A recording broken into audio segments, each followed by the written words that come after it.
Welcome back to the deep dive. Our mission here is always to take a dense stack of sources, the research papers, the engineering diagrams, the regulatory codes, and distill them into the most powerful nuggets of strategic insight. Today, we are deep diving into the blueprint for a truly global product, the micro-low-speed electric vehicle. This is perhaps the most exciting and, I'll be honest, the most financially constrained segment in the automotive world right now. Right. We aren't just talking about a cute city runabout. Yeah. The micro LSEV, or low-speed electric vehicle, is this critical mass market solution. It bridges the gap between, two-wheelers and traditional costly M1 passenger cars. And it's the engine of mobility in these hyper-urbanizing environments. It is. It really is. But the regulatory landscape for these things, it's a minefield. Depending on where you stand, these vehicles have wildly different names, different rules. Oh, absolutely. Europe calls them L6E or L70 quadricycles. In the U.S., they're strictly defined as low-speed vehicles, or LSVs. Japan has ultra-compact mobility. And China, of course, has the massive mini EV market, which is really defined by vehicles like the Wuling Hongguang. So as a chief systems engineer, your focus is to create the Bible for this project, right? The SOR. Exactly. The System Integration and Verification Statement of Requirements, the SIV SOR.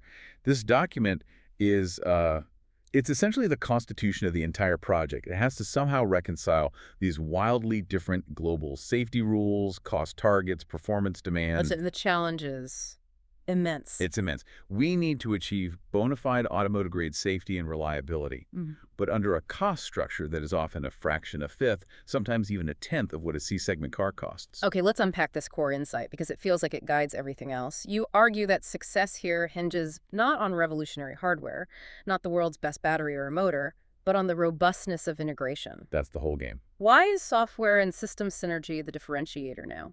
Because the hardware market, especially for motors and power electronics, is rapidly commoditizing. Thanks largely to these incredibly efficient Asian supply chains. So the value moves somewhere else. It shifts entirely to how we manage that integration.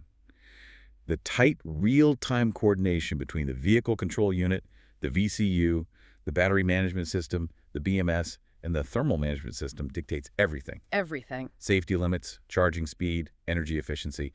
The competitive edge is no longer measured by peak torque, but by the maturity and the stability of the software that orchestrates all those systems. So the goal of the SOR, this document, is to define the verification process that proves this integration is resilient enough for mass production. Yes, the DVP&R, the Design Verification Plan and Report.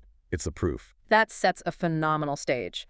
We're going to follow that strategic SOR blueprint today, dissecting the constraints, the compromises you have to make to build a truly global micro-EV platform. We'll start with that global regulatory superset, move through the tailored V-model development process, dive into the powertrain safety details, and finish with that critical verification checklist. So the first step in any strategic engineering project is defining the boundary conditions. For LSEVs, that's the regulatory envelope. What makes this so much harder than for a normal car?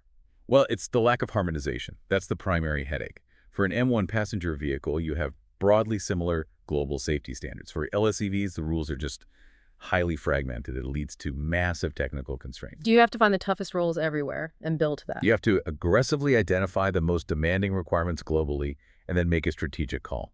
Do we design for a single superset architecture that meets them all, or do we accept modular, architectural compromises for specific regions? Okay, let's start with the European Union.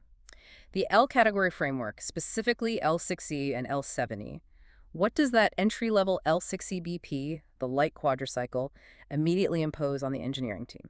L6E BP is all about minimum constraints and maximum accessibility. The limits are hard. 45 kilometers per hour max speed, a continuous power cap of 6 kilowatts, and a curb mass limit of 425 kilograms, not including the battery. And those figures aren't arbitrary. Not at all. They dictate the entire cost structure. That low speed and power output immediately let us adopt a simplified chassis and, crucially, use a cheaper, lower-risk 48-volt or 96-volt low-voltage architecture. Which avoids a lot of expensive high-voltage headaches. A huge amount of complexity and cost. You avoid the specialized insulation, the safety gear, all of it. So L6E is the baseline, but the real action, the real battleground for urban mobility seems to be L70CP, the heavy quadricycle. Precisely. LSEV raises the stakes because it pushes the vehicle much closer to passenger car performance. Speeds go up to 90 km/h, continuous power up to 15 kW, mass up to 450 kilograms. And that jump from 45 to 90, that's a huge shift for safety. It's a paradigm shift for dynamic safety. It forces you to adopt a more rigid chassis, more sophisticated suspension kinematics, and critically advanced braking control. Our SOR for an L7E must mandate the integration of an anti-lock braking system, ABS, or at minimum, a combined braking system. Which means a whole new component, a whole new layer of complexity. The chassis control unit. You have to select it, calibrate it deeply. It adds significant cost and complexity over a simple hydraulic system. Now here's where we get to the future-proofing insight, which I think is fascinating. Even these basic quadricycles are being dragged into the world of cybersecurity. That's the curveball future regulations have thrown at us. New EU rules, particularly 2019-2144 and 2020-2026, they mandate compliance with UN Regulation 155 for cybersecurity and 156 for software updates. And that applies to everything, even an L7. Everything. The strategic implication is massive for a cost-constrained vehicle. The SOR must now include a hardware security module, an HSM, and a secure over-the-air or OTA update architecture. You have to bake that cost in from day one. You have to. You can't wait. Otherwise, you risk expensive field recalls or, even worse, not being able to sell the vehicle in a few years. It forces us to invest in a sophisticated EA architecture now, even for a low-speed vehicle. Wow. That's a huge burden. Let's pivot sharply to the United States. FMVSS 500 defines the low-speed vehicle, the LSV, which seems to pose a completely different challenge. Extreme rigidity. It is the narrowest, most restrictive band globally. The vehicle has to be capable of achieving over 20 miles per hour, that's 32 kph, but is legally prohibited from exceeding 25 miles per hour, or 40 kph. And if you go over even by 1 mile per hour, the vehicle instantly reclassifies as an M1 passenger car. That means full compliance with FMVSS 208, which demands expensive passive safety systems, most notably airbags. Airbags alone would double our BM cost. So the VCU, the vehicle's brain, has to act as this absolute regulatory gatekeeper. It has to override performance to stay legal. The VCU's speed limiting logic has to be the highest priority software task, period. It requires closed-loop control with an extremely precise motor control unit calibration. We have to verify, under all conditions, heavy load, strong tailwind, a long downhill coast, that the VCU can actively and reliably limit torque to prevent the vehicle from ever exceeding 25. It's a safety-critical function where software stability directly ensures financial viability. Exactly. The rest of the U.S. rules are mostly about visibility. Headlights, brake lights, an AS1 or AS5 windshield, belts, a VIN. Although we often impose voluntary standards like SAE J235A for roof crush resistance in our SOR to mitigate rollover liability. All right, let's move to China. The sheer volume of that market makes their standards incredibly influential, and they sound really demanding. China is where things get hot, literally. The general GBT2A3AT2 baseline requires a minimum top speed of 80 kilometers per hour and a range over 80 kilometers. But the most punishing technical requirement, it's the mandated 30-minute top speed sustained test. 30 minutes at top speed. Continuously. It's a thermal killer. Our thermal management system has to be designed to allow the powertrain to run at its maximum specified speed and load for half an hour straight without triggering any thermal alarms or suffering performance decay. This drives major requirements for cooling everything: motor, inverter, battery. And then there's the rule that forces a strategic material choice, the 5-minute battery safety rule. GB 38A031-2020. This is the absolute red line for the battery SOR. In the event of an internal thermal runaway, where a single cell failure starts a cascade, A chain reaction. the battery pack must guarantee that it does not catch fire or explode for at least 5 minutes. This is the critical window for passenger escape. This single requirement is so profound it basically mandates our strategic chemistry choice. And that choice is? It pushes us overwhelmingly toward lithium iron phosphate, LFP, over higher energy density chemistries like NMC, purely because LFP has superior thermal stability and propagation resistance. But that forces a trade-off, right? If you choose LFP to meet a Chinese safety rule, are you sacrificing the competitive range you might need in Europe or the US? That is the core trade-off we face. It's an explicit compromise we document in the SOR. We are accepting a lower maximum energy density, maybe 10 to 15% less range for a given pack volume, in exchange for maximizing safety and achieving regulatory compliance in the world's largest market. So the calculation is that a catastrophic safety failure is a much bigger market penalty than slightly shorter range. Far greater. The risk of a high-profile thermal event with NMC, coupled with the mandatory compliance in China, it just outweighs the marketing advantage of an extra 30 kilometers of range. And quickly, Japan's ultra-compact mobility. Japan is all about minimizing urban footprint.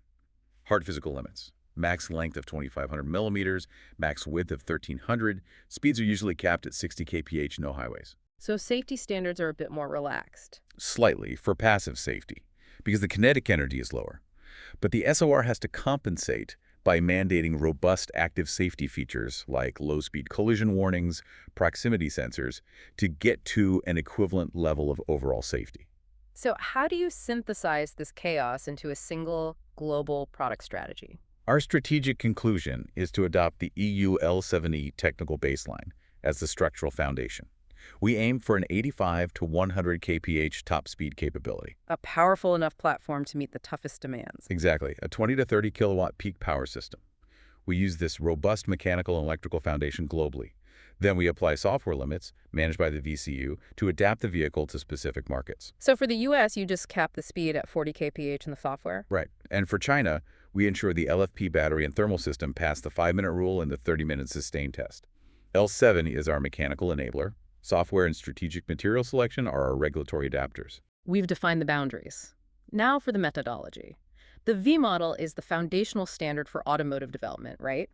Requirements on the left, verification on the right. It provides essential discipline.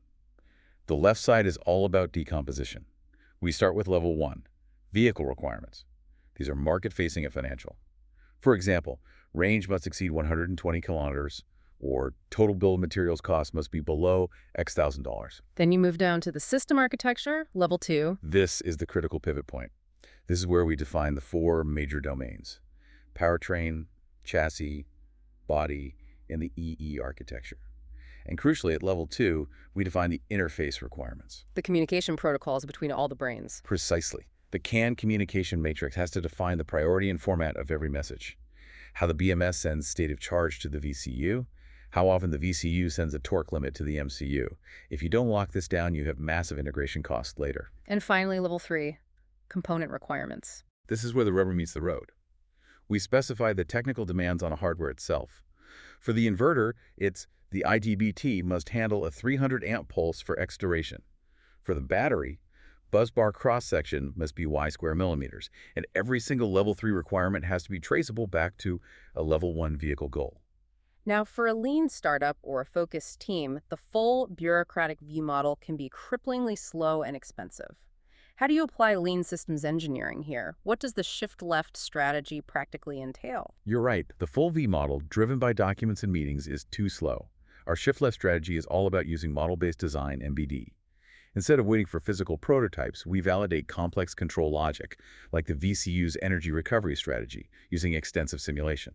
Model in the loop, software in the loop. Can you give me tangible metric on what that actually saves? Absolutely. A single physical prototype build can cost hundreds of thousands of dollars and take 4 to 6 months just to get parts and assemble. By validating, say, 80% of our VCU and BS logic in the digital domain first, we can cut the number of physical prototypes needed, maybe from 3 iterations down to 2. That's millions in savings. Millions, and more importantly, it cuts the time to market by 6 to 12 months. It is the single biggest cost efficiency tool in our SOR. And what about mule vehicles? Mule vehicles are essential for early hardware testing. These are just simplified chassis, often an existing platform or a cheap donor vehicle we modify. We use them just to test the fit, function, and stability of the core integrated powertrain, the battery pack, VCU, e-axle, long before the final body design is done. We learn critical lessons about NVH, component clearance, and cooling years before SOP. Given the budget, where do you strategically focus the verification budget? You can't test everything to death. Resource focus has to be surgical. We concentrate verification on the high-risk, safety-critical systems, the entire high-voltage path, the braking system, VCU stability. For low-risk stuff, the commercial off-the-shelf components, like a headlight switch, we mandate only integration testing. So you don't retest the switch itself? No, we just verify that it communicates correctly on our BCAN or ILN bus. Yeah. Avoiding that redundant verification is crucial. Traceability is foundational for ISO 26262 functional safety. For small teams, how do you handle this without a multi-million-dollar tool like doors? Traceability is mandatory. The tool is secondary. While Doors is the benchmark, it's overkill for many greenfield projects. A well-maintained, meticulously version-controlled Excel matrix with unique requirement IDs is perfectly sufficient, As long as you're disciplined. as long as you have strict discipline. And this is key. That matrix has to be directly linked to a robust change management system like Jira or Confluence. This ensures that if marketing increases the range requirement, the system automatically flags all the level 3 requirements for the BMS and motor efficiency that now must be updated. It prevents requirements drift. Let's get into the hardware that makes or breaks the LSEV, the powertrain, motor and inverter strategy. What's the technology choice? The choice is clear. It's unanimous for efficiency in packaging. The permanent magnet synchronous motor, or PMSM. It simply offers superior power density and efficiency compared to AC induction motors, especially for the stop-and-go urban cycles that define this segment. Efficiency is range, and range is value. And we established we need a high performance capability to meet that global superset. So what are the key performance specs in the SOR? To satisfy China's gradability tests and the need for brisk city acceleration, we target a peak power of 20 to 30 kilowatts. To maintain EU L7E compliance, though, the continuous power rating has to be capped at 15 kilowatts. And torque is more important than peak power. Much more important for the feel.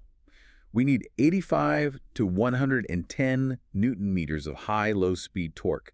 That ensures the vehicle can handle a full load and perform a standing start on a 20% incline, which is a key verification test. This brings us back to that crucial strategic decision. The voltage architecture. Low voltage is cheaper, but you advocate for a high voltage 300 to 400 volts for the L70 baseline. Why make the more expensive choice up front? This is a classic example of strategic cost saving through higher upfront investment. Low voltage is fine for basic LSVs, but high performance demands high voltage. While the high voltage components are costlier, the financial benefit comes from physics and future flexibility. How so? By doubling the voltage from, say, 200 to 400 volts, you have the current, power equals voltage times current. And this dramatically reduces the primary power loss factor, which is I squared R loss. Less heat loss means higher efficiency, which means more range from a smaller, cheaper battery. And crucially, the lower current means you can use smaller wires. Yep. Exactly. Smaller gauge, lighter weight copper wiring throughout the vehicle. That's a significant material saving and makes packaging much easier. The savings in copper and battery efficiency offset the higher component cost. And the integration mandate. The SRR must mandate a 3-in-1 e-axle, motor, gearbox, and motor control unit combined into a single housing. This isn't just about saving space, it's about reliability. It minimizes external high-voltage connections, which are massive failure points. It also simplifies the cooling loop. It is a non-negotiable requirement. Okay, switching to the battery system. We know LFP chemistry is the strategic default because of that Chinese 5-minute rule. Now let's talk packaging, cell-to-pack or CTP. To meet the range demands within a very small footprint, we have to maximize volumetric energy density. Traditional packs use modules, which are like small sub-boxes of cells. CDP design eliminates those modules. We integrate the cells like the Wolling Mini EV's 104 cells directly into the pack housing. But what's the trade-off there? You get density, but what are you sacrificing? You are explicitly sacrificing ease of field repairability. If 1 or 2 cells in a CTP pack fail, you often have to replace the entire pack. A modular design lets a technician swap out a $500 module instead of a $5,000 pack. And the SOR just accepts that compromise. It does. It prioritizes manufacturing cost and density over long-term serviceability. We assume high reliability and accept a higher cost of replacement when failure does occur. What about thermal management? Liquid cooling is the gold standard, but I'm guessing cost rules it out. Absolutely. Cost rules out complex liquid cooling for the base model. The SOR mandates a preference for air cooling, but it has to be active. This means fan-based cooling with strict control logic in the BMS, driven by accurate thermal sensors. We need sophisticated simulation up front to prove the system can handle the 30-minute top speed test. And for cold markets? For cold markets, the SOR must mandate passive thermal components, PTC heating films, to warm the battery in low temps. This prevents that 30 to 50% range collapse you see in unheated batteries in winter. Now for the absolute non-negotiable safety system, the high voltage interlock loop, or HVIL. Let's make sure our listener understands the physical principle here. HVIL is the sentinel. It's a low-voltage circuit that's physically routed through all high-voltage connectors. The key is in the pins. The high-voltage power pins are long. The HVIL control pins are intentionally shorter. So when you plug it in. The long HV pins touch first, but the HVIL circuit closes after them. The VCU monitors this closed HVIL circuit and only then allows the main contactors to close, sending high-voltage power. And the life-saving disconnect sequence. The reverse happens. The short HVIL pins separate first. The VCU detects this open circuit, the break in the integrity check, and, due to the critical functional safety requirement, it must trigger the opening of the main battery contactors within milliseconds. So the power is cut before the high-voltage pins even disconnect. Exactly. This isolates the battery before the long HD pins physically separate, entirely preventing dangerous electrical arcing that could injure a technician or start a fire. You gave us fixed time requirements for this. Yes. The SOR must speed. The VCU must detect the HVIL open circuit in 10 milliseconds and convert the vehicle to a completely safe, isolated state within a maximum of 50 milliseconds. That 50 millisecond requirement is mandatory on the DVPNR. And quickly, the charging system protocols, which often trip up testing. The onboard charger, the OBC, and the DC-DC converter should be combined into a space-saving 2-in-1 unit. The real technical challenge is in the communication protocols. For China, you have to adhere strictly to GBT 27930 for the CAN message handshake. For Europe, it's IEC 61851, and for the future, ISO 151118. This section at the SOR is massive because integration failures here are common and frustrating to debug late in the cycle. The E architecture is the nervous system coordinating all of this. Given the cost, we can't afford an overly distributed system. What's the structural choice? We prioritize efficiency. We move toward either a centralized domain control architecture or a simplified zonal architecture. In a micro-EV, cost dictates simplifying the harness as much as possible. The VCU is the undisputed main brain, and we intentionally load it with multiple responsibilities. What are those responsibilities beyond just commanding torque? The VCU handles the primary operational logic. First, torque resolution, interpreting the pedal, speed, and system status to issue the safest, most efficient torque command. Second, energy management, deciding how to split power. Third, regenerative braking control. Fourth, gateway functions, translating messages between the high-speed and low-speed networks. This centralized profile is only cost-effective if the VCU itself is highly robust. And how do you ensure that robustness, specifically preventing unintended acceleration? We have to adhere to principles similar to e-gas systems. The SOR requires a 3-layer monitoring architecture. This means the VCU's primary microprocessor, which calculates the torque, must be continuously monitored by independent internal watchdog logic. A second brain checking the first one's work. A simple, independent logic that cross-checks the output against the input. This ensures no single software bug can propagate into a runaway acceleration event. It increases code complexity, but it's essential for safety. Let's talk about the communication network. We need a stratified approach, right? Exactly. Not all data is created equal. We segment the network into at least 2, preferably 3, CAN buses. The P-CAN, or Powertrain CAN, must be high-speed, 500 kbps, dedicated to the VCU, MCU, BMS, and ABS. Latency there is unacceptable. And the B-CAN. The body CAN, that's lower speed, 125 or 250 kbps, for non-critical things like the screen, lights, locks. And finally, a dedicated D-CAN, just for the OBD2 port diagnostics. And the most cost-effective solution for simple systems, the L-line bus. An L-line bus is our cost control champion. We use it for simple sensors and actuators, the HVAC blower, the wipers. The financial advantage is enormous. It's a single master, multi-slave network that's significantly cheaper to implement because the slave devices don't need their own expensive microcontrollers. They just report to the master VCU, saves component costs, simplifies the harness. Now we address functional safety, ISO 26262. The Hara-Hay hazard analysis and risk assessment is mandatory, leading to the ACEL determination. This is where we see a huge strategic decision based on cost. Yes. The ASHRAE must methodically identify every potential failure mode. And based on the severity, exposure, and controllability, we assign an automotive safety integrity level, an ACEL. High-speed passenger cars often mandate ACEL-D for critical systems because the kinetic energy is enormous. But the micro-EV operates at lower speeds, reducing the hazard severity. So where's the strategic compromise? The strategic target for the VCU and BMS functional safety in this segment is ACEL-C. This is the financial sweet spot. Moving to ACEL-D would require a massive, disproportionate increase in NRE cost and BOM complexity that this segment just cannot sustain.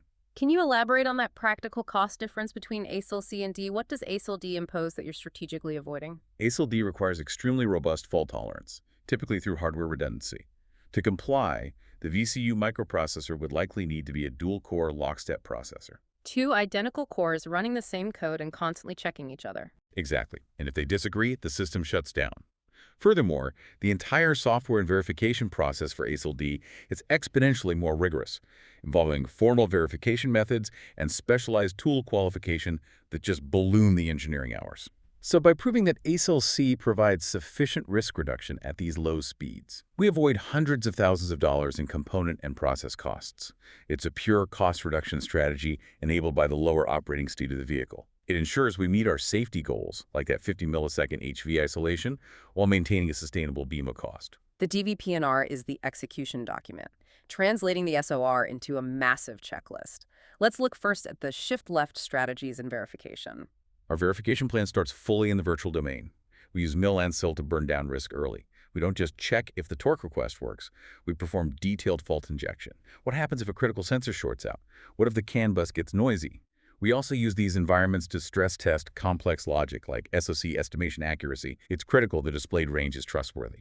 Once the software is mature, you introduce real hardware via hardware in the loop, or HIL. This is a massive cost saver. HIL testing is mandatory. For the BMS HIL, we replace the physical multi-thousand-dollar battery pack with a sophisticated battery cell simulator.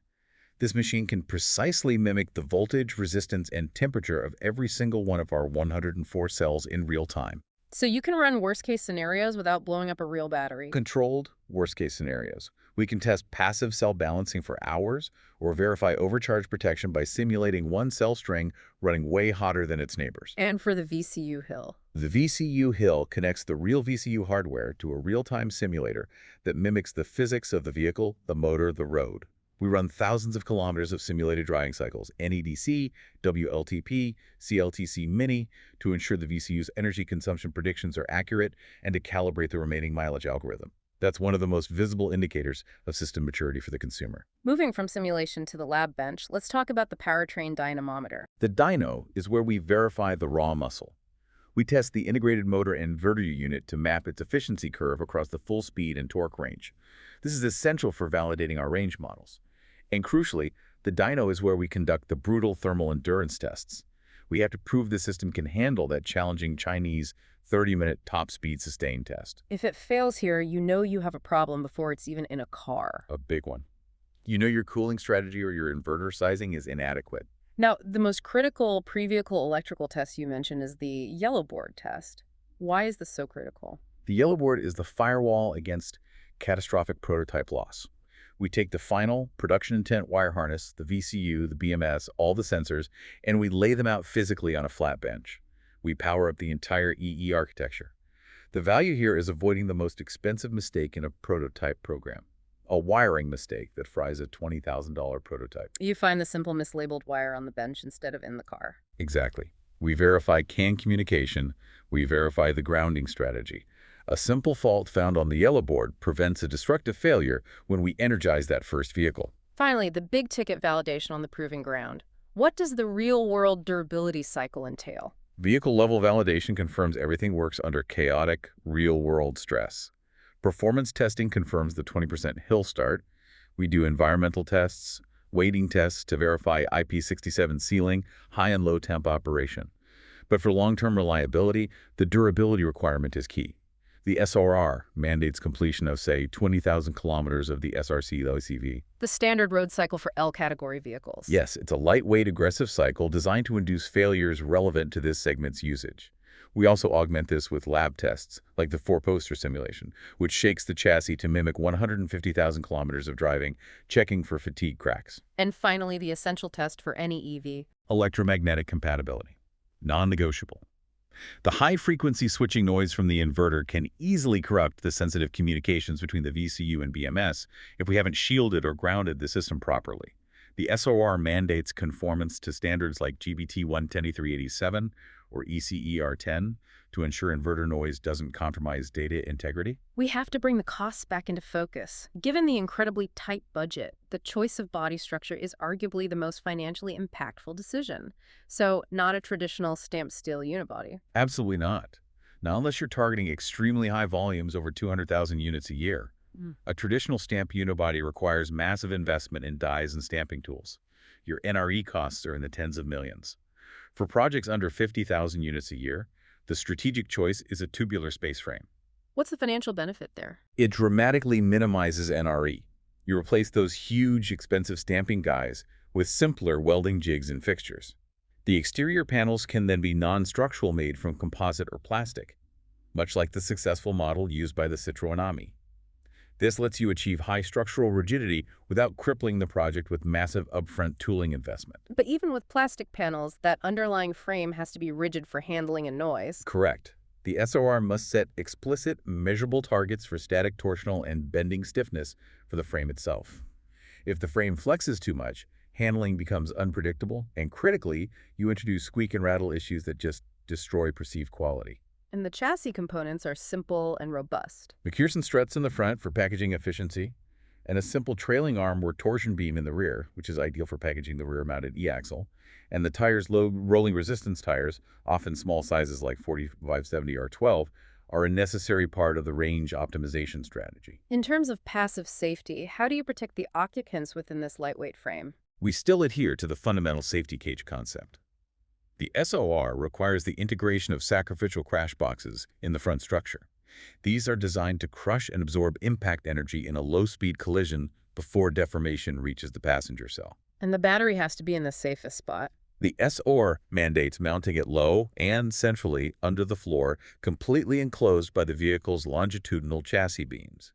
This provides isolation from side impacts, a major hazard for battery breach, and simultaneously optimizes the vehicle's center of gravity for stability. Now let's bring it all together with the supply chain strategy, which you call the kit car approach. Where do you source the components for low cost and high reliability? The kit car strategy acknowledges that we're not trying to compete with Tier 1 suppliers on components. We're competing on integration.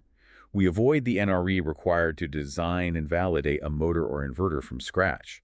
We strategically leverage mature, high-volume commodity components from established suppliers, particularly in the Chinese ecosystem like Inovance or Shinry. We buy the complex, validated subsystems, the 3-in-1 e-axle, the integrated OBC DC-DC module off the shelf.